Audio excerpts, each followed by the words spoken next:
Hmm. Esselamu aleyküm vatandaşlar. Esselamu aleyküm Sapar ağa. Salam Halmurat. Goğumuzun köpten bäri duşuş bodukdan kulurlardı. Yeme biraz çok bokurduğum kalıp dur Sapar sen vatandaş kangurla bileme. Ondan sonra yine bir zat var üstada etmek Sapar ağa ben 4-5 günler kanalıma çıkıp bileme. Taşından gelen çok kıyısacık uğurluklar geç yerde ama çıkışlama 20 minut yarım saat hiçbir geçer. Bilmedim ne mesela ne oralardan şu an haş ettim seyredip berimde yiğitlerime seyreder. Onun için vatandaşlardan ötürü soruyan kanalımı girip bilmeyelim için bile ben hükümetin kılabalat ettim yani. Duvarlayan bile bunlar yoktu böyle problem. Öyle yapmanı koyuyorlar. İndiki yem ayçak bolyanların da bırakıyor. Olgun kimiden eden şu sohbetleştiğimiz adamların arasında lokal rezonans gördükten ağır mesele o düşünmek bilen kabul ediyor. O bizden şuraya yerde önemli boyunca bunun boyunlayan adamlar kenar yana yanlışlık yakabır yerde de son için devletimizin yağdayları vardı. Şu biraz gençlikler kurulursa kemçilikler vardı. Ne etmeli? Ne atıp çıkmalı? Yağdaydan. Son biraz kurulursa benim dinleyişim de kangurlama yağdayım yok. Başlarlar sapıra. Bor Halmurat men ne gurlar otunu ten gurdotmenem. Deme adamlar yani Türkmenin problemati yeke iksanak diktatör değildir. O Türkmenin problemati ulur, çungurdur, ağacıdır hakikat. Yani şu arada yine biraz gurrun edeli. O yani tabiatta balans tip bir balans vardır. Ekolojik yardayında hemen. Türkmenistan'ın o ekolojik yardayı katastrofa diymeye doğru esas vardır. O intveriyen adam yok. O yönü. Bu da vurgaylandırıcı zat. O betbağçılıktan köpüsü diktatörden neler? Olur son esası nemeleridir olun yönü. Diktatörü seçenem, onu diktatörü edenem şu halktır. Yani bu betbağçılığı gatı ulur. Sizin görüşünüzden oluyor. Son için ben bir käbir tarihi nemeleri nemedeyin. Halmurat bana o hocurukçu değerler ol, men o hocurukçu değerler, men tenagatın spesialisti, tenagat uğrunun, yani parta arastarayış ministerliğinin nemetinde bir 18-19 yıl işlerinde. O parta değilse, parta ekip yörünür değerler yok, biz parta ekimde yoktuk, biz partanın gaytadan işleyedik. Şu tenagat nemetinde. O ne? Bir de şu o hoculuk ministerliğini 1992 yıl yanlışmasam yanvar aylarım olmağı mümkün de. Sonra bir de verdiler öğünü oğurman son. Ona bir de 6 sanak ministerstvanı verdiler. Yani bir şey oy deydi, Mehtemaloş'un neydi, Vlada başına oy. Yani çoğu mengdeş nemeleri. Gosagara Prom'un dargan nemetinin hem mecesini yamaşkanında nemettiler de. Şoň üçin bizim 8 sanak zam ministerimiz vardı.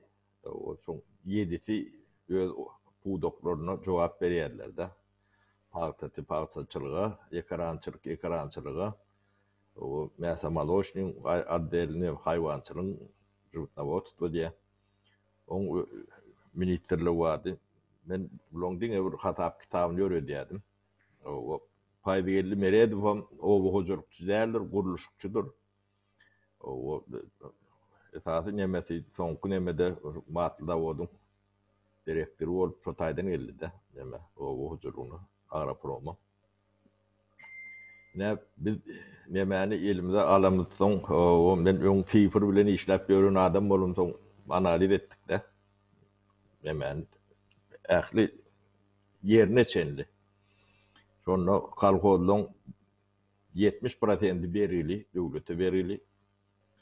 O yer ýagdaýy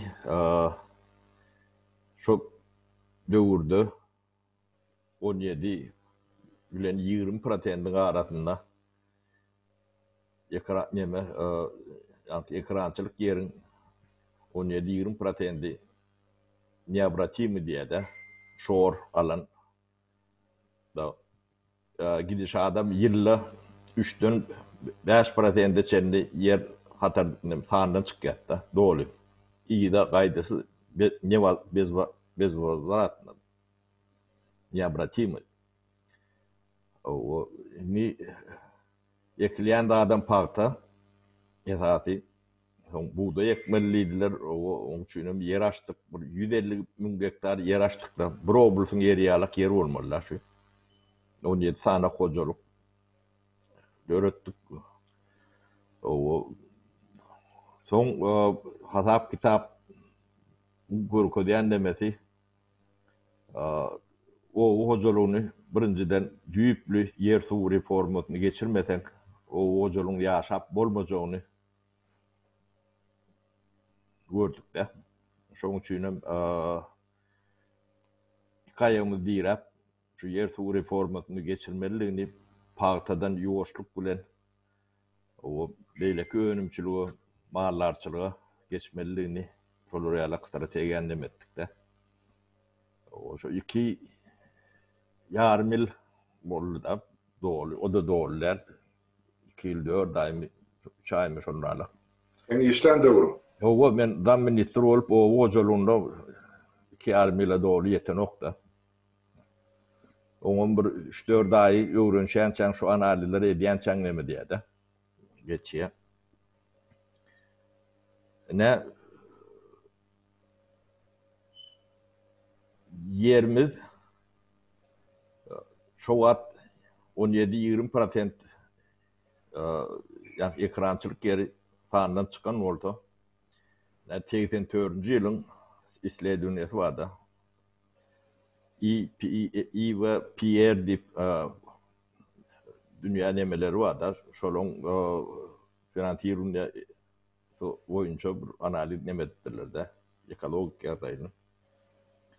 84-nji ýylda eýem sandan çykan ýeriň demeti 65%. 84-nji ýylda mı? Ya 2004-nji ýylda diýdim başda. 2004-nji ýylda 65%. Ondan A duýdlanan yer bilen bile 80% da. O A duýdlanan, şorlanan yer 2 ýyldan soň o da dolu neobratimy nämäge diýdi. Geçýär. O indi ol 2004-nji ýylda 80 bolan boldy. Ondan bäri 16 ýyl geçdi. 16 ýyl geçdi. 16 ýylda bu näçe bolandygyny sana bermeli. Ço döwürlerde ýa bizim döwürümizde 3-den 5%-e çenli nemeden çykýan eken, gidişat şondalar eken. Ýöne o wagtlar ýa kollektorlar edil 100% bolmasa da 80-90% dolu ýa nemetni funksiýony ýerine ýetirip bilýän ýagdaýda o taýyk ferişligi diýerdi. O aladati edilýärdi. Soň bizden soň bu atlaryň hemme jesem galan şu wagt o kollektorlar zatlar hemme jesi ýok diýer ýalakda şey diýerler-de.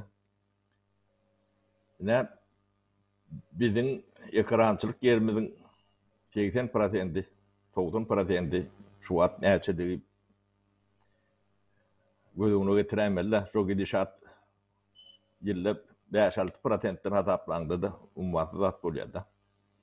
Ýöne täze yer açylanyna da bu öwründe olup bolanok da. Ne şu tebii balans ekologik bu katastrofa diýilýär da.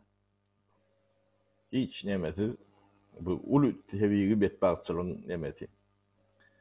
O bizim jemgyýetimiz edil şu ekologiýa erozisiýalak bizim jemgyýetimiz şu erozia proporsional eroziyada täbäbi näter edip görýärse soňky 20 ýylda şu meseleni düýüplü ele alan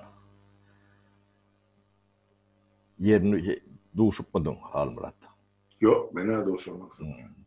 Şu arada bilyaran içinde daşınna. Yok. Hı? Yok. Bu mesele bilen kızıktım. Orta çıkan adam bana görmedim. Doğrusu. Ödüm şu etbagçılığın bu yan taraplarına da ne tarıgamış bir kölümüz vardı. O bilen. Ayda bir tanak balık tavhodum vardı. Tavhodumuz vardı. O ben 88 yıl Gotagara Prom'da işleyerken ben bir komisyon başlığı edip iyi verdiler de şu tavhodları yapmak meselesinde yapmalı nemeğim sebebi yani tutulayan balıklar hem doğru degradasyonu emettirler de balıkları tutondu yani tereder yalam derler ulu kelle gidecek uğruk urot nemeler de şolar yalak balık çıkattı. Tekdekinci yıl onun şu tavhodları şoň esasında da kulşeniyamyň esasında yaptılar da yani balıkçılık kalkoz tavkoz nemeler vardı bir tane. Tarağamışda balık tutup görülünde. Şol yani tarağamışam yani şortuğun atlayan yeri de şotay gat yerler de. Özbekistanam, Türkmenistanam nemedip o kollektör bilen şotay gidiýetdi. Ne bizim gazımız var, suwumuz, neftimiz var. Onun yerimiz var, suwumuz var, daýkanymyz var. Ýöne çöreğimizi, etimizi, süýdümizi, ýağymyzy çöreğimiz bilen üpçün edip bilemiz o. Geň zatlar. Diýmek bu ýeke bir diktatordanam däl, adamlar şu nemäň içinde gezip ýörer. Şu şoruň içinde. Köçeden gidende de görünüp durur. Aşgabatdan mara variantsan iki haptalyňa teredäýmeliler. Howuzhanam durşuna şodur. Tejeniň töwereklerim şodur. Onda kaky bilen Aşgabatyň arasynda da şodur. O da şowuzdan könür öňçe tarap gidersiň bolun iki tarapyňa teredäýmeliler. O ýylanlyň töwereklere Aktepe diýdi neme diýdi.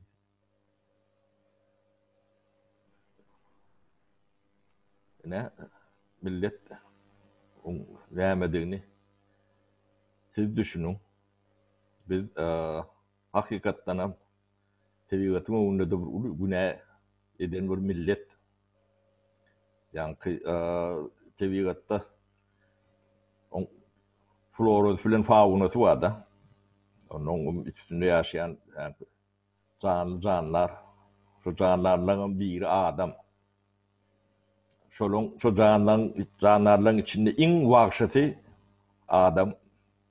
O da ne bizim nememizde Türkmen adam bolup geçti. Düşünmeliler. Biz erozya, bizim cemiyetimiz erozya tede var olan cemiyet deyip düşünmeli. Ne tebigat bilen proporsionaldir bu zatlar. Biz çüren bir millet düğmedi boynumuza almalılar. Neyle ağacam oldu. Sebebi içinde gezip diyoruz. O taydan eklenip diyoruz, yaşap diyoruz. O toprağın bizim vatanımız değil ya da. O vatanı olan tövüğümüzde ne görüşümüz yalak. Bir vahşiçilik tebiğata bulur ya da kast eden son tebiğat başlar mı bunu? Hı? O güne iki tane tam diktatörde değerler. Güne şu çüren erozya tede var olan cemiyetimizdedir. Ben şu arada menden reportaj alan jurnalistle da sataşmadım ben. Şu atlar o arada gurrun verecek orada. 3 minut vaktimiz var diye ama 1,5 minutun ödüleri vurulmuyor. Yani 1,5 minut içinde şu atları gurrun vermemişsin. Ne içinde daşında şunlarla. Ne bir alımı eter var, ne devlet bunu başkalır ya, ne halk. Onun bu bedbahtçılıkları ne iktanak diktatör oğurluk ediyeden şonun niyeliyede. Şu oğurluk etmeyen, şu polisi de paylap verenim oldu. Yağdayım şuları alak oldu. O sizin düşünceğinizde şuları alak olacak oldu. O siz sonuna da garip olmalı. Köpüğünüz bayi bolor bur 5-10% bolun. Yani köpüğünüz o diktatör olanla da ne o diktatör dipleme diyorlar. Bolonno da şular yalak yağdayda siz yokman garip bolmalı. Başka bunun nemeti yok. Bu zatların hemmeti hüyü, alımdan, bilimden, düşünceden geliyenler. Onun toprağına, vatanına, bolon tüyüden. Sen depelap gören toprağın, vatanın. Şoğurun içinde olsa, o şoğurun ten elin bile ediyen, ten ediyen. Değil mi? Yok hakiki. O görmeyen, düşünmeyen bolsan, bu ne özünüzdedir. Bizine şimdi ağırrak olma mümkün ne? Çürük nesil. Bizim şunun içine giriyor. Yani 60% oğlu hocalığı bilen meşgul olup şu da atlara da düşünmeyen olsa etini, tüydüğünü, çöreğini, yağını, metkeni özün üçün edip bilmeyen olsan onun üstünden sen teviği aylıklarına bada umması şun bilen şuun 60-50% daşından bir doğum çöreği için edip gören olsanız bu yani yaka diktatörden ödlemem. O diktatör edenim şu halktır, son Taylanam halktır, son o boyun eğen halktır, son Gooryanam şu halkın için vekilleri.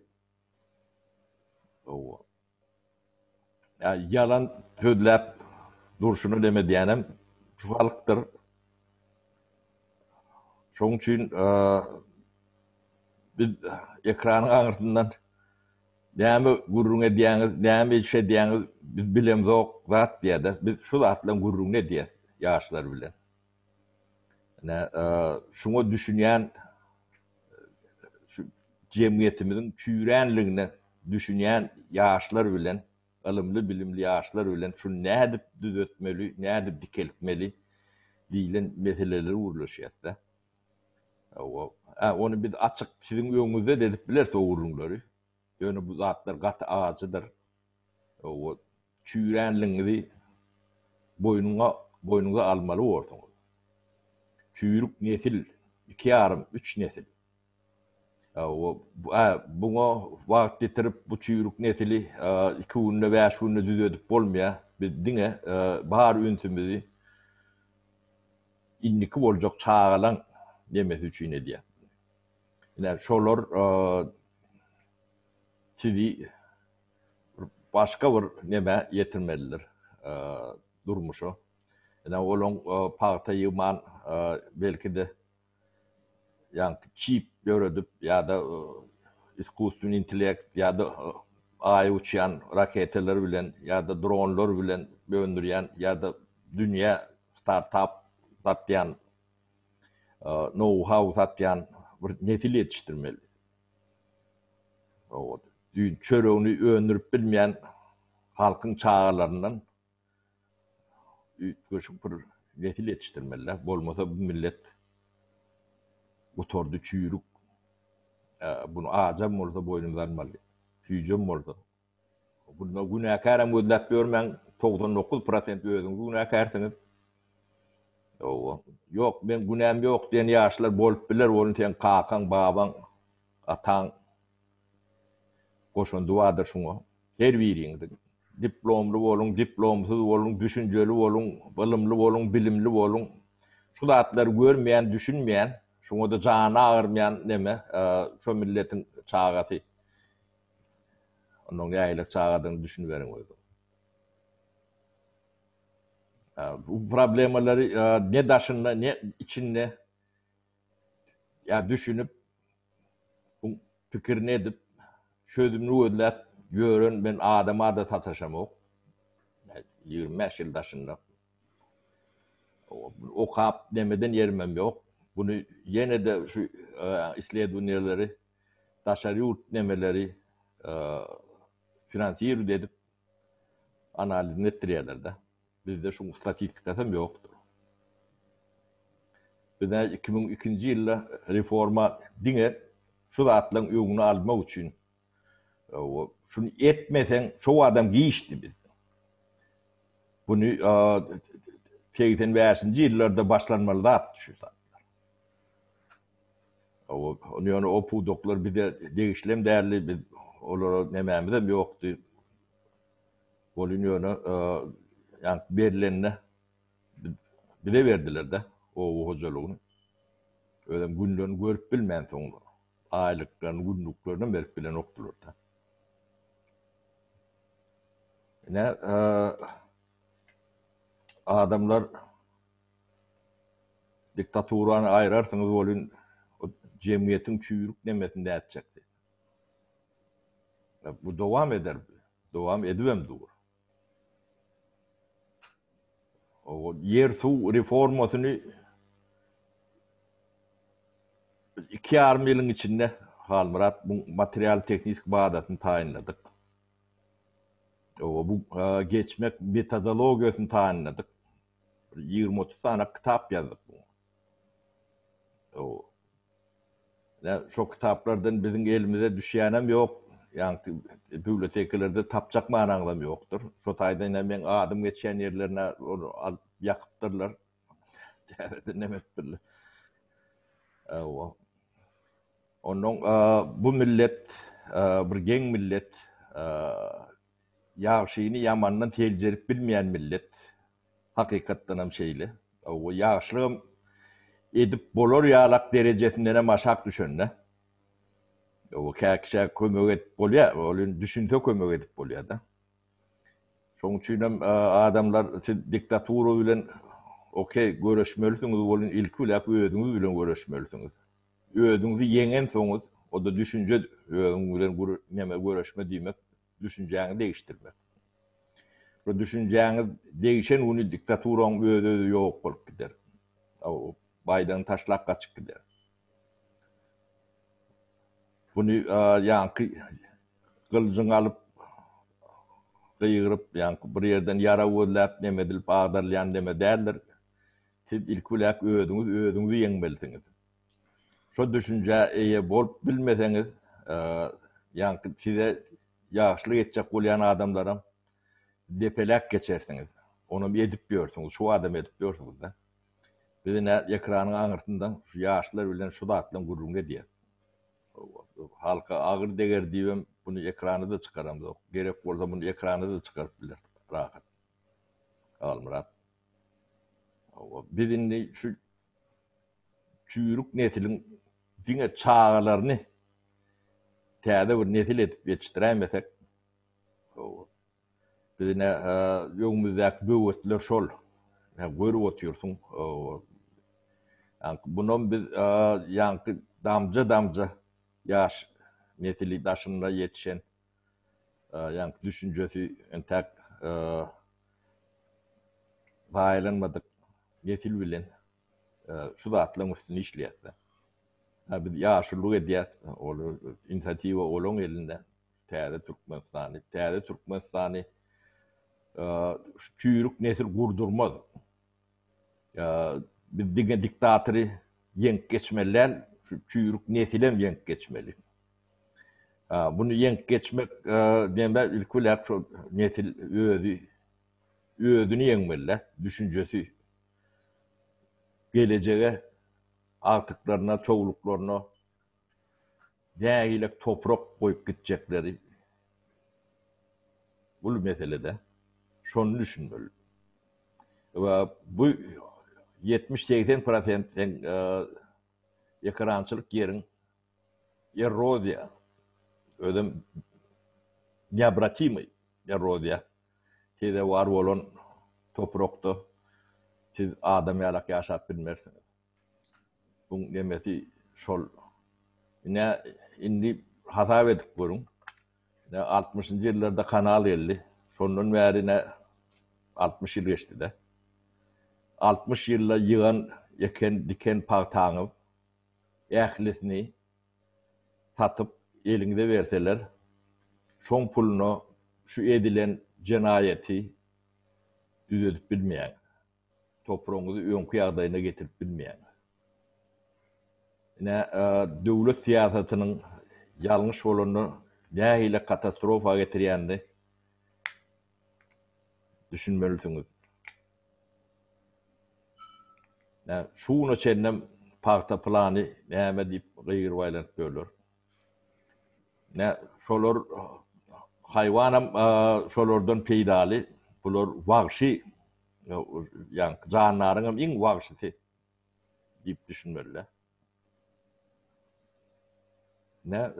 Halmırat razırak golün yağday şeyle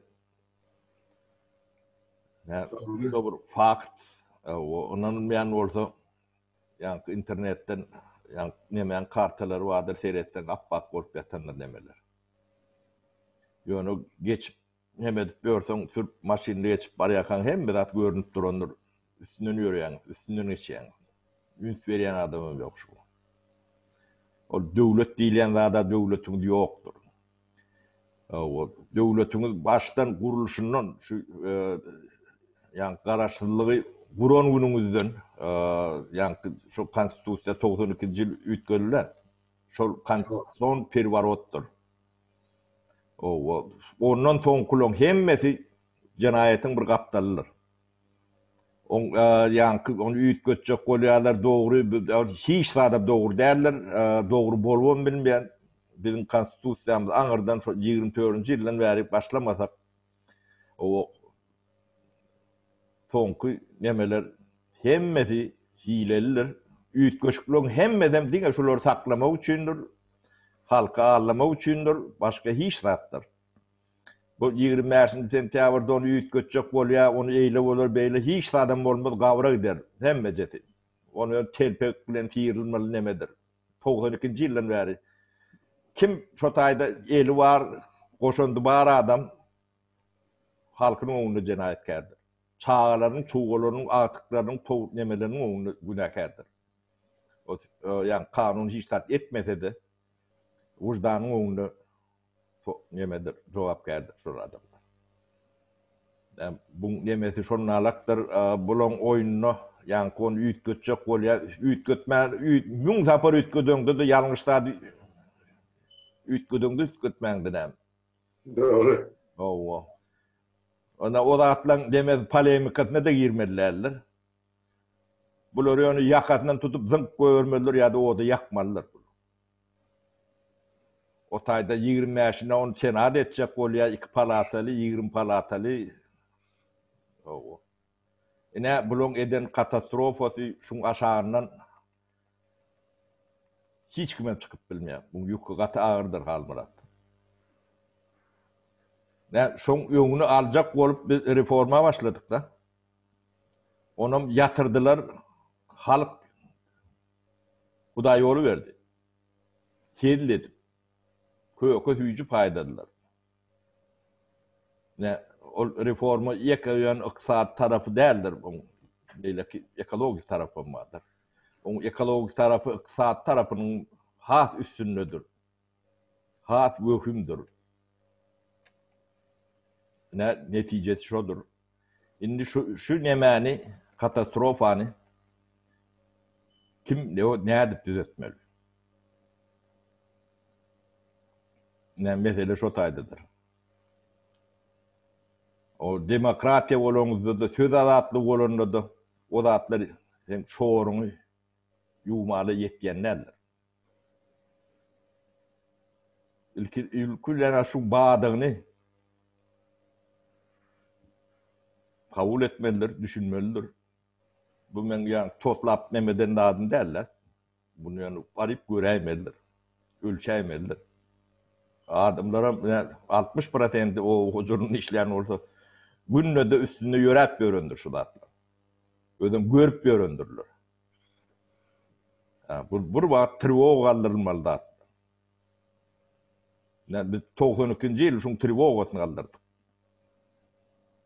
Şu bolonok şun çeyitmeden bolonok dedik. Ya şun çiğnem ne etmelim orada ediyet dedik. Ne pulunum tap beriyet dedik. Yettiğim o zatların hem beceti biz 50-60 tane hocalığı reform ettik. Onları da ne emedikten dik yönü sevabarot dip neme var da yani ekin çalışma nemesini. Şonu bir zayet. Biz bir çarva millet, biz mallarçılığa, ekrançılıktan hafif yatkın millet. Kalmırat. Köp böyle olur. Şimdi daha şu çercek tarafları tayhançılığa nemedir volünüyonu kalan nemesi çarvalığa hafif nemedir, yatkındır. Onun çarva olurunu otu yani yoruncusu eyleksi oluyor. Malın derti oluyor, nemeti oluyor. Olur eyem tevigatı olur, balans yeme diye de. Hemen etin füydün, katının, fiyirin, peynirin yine şoğu mende statlam. Onun ilmi, bilimi çok ördüler. O da bilgeçin edilen zat, yürüyüt edilen zat.